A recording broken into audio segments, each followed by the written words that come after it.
আবেগের বর্ষে পড়ে আমার হতে চেয়েও না প্রিয়। তাহলে তোমার বাবার ঘরের বসেই পান্তা খাওয়ার অভ্যাস করে নিও। কারণ আমি কোনো রাজা নই যে তোমাকে রানী করে রাখবো। এমনকি আমি কোনো প্রতারকও নই যে তোমাকে মিথ্যা বলে বিয়ে করে আনবো।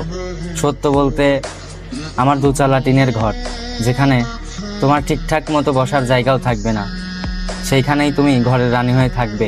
তুমি কি আসতে চাও? আমি সারাদিন রোদে পুড়ে কাজ করি, মাথা ভরা চিন্তা নিয়ে বাড়ি ফিরি।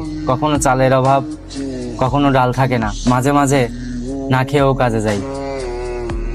কারণ পেটের খেদার চেয়ে ঋণের বোঝা অনেক ভারী। আবার এমনও হতে পারে তোমার কাছে 1.5 মোহরের টাকা আমি মাফও চাইতে পারি। এমন লোকের রানী কে হতে চায় বলো? অতএব তুমি আমার না হলে কোনো আফসোস নাই, কারণ তোমাকে কেনার ক্ষমতা আল্লাহ তাআলা আমাকে ইচ্ছা করেই দেয় নাই।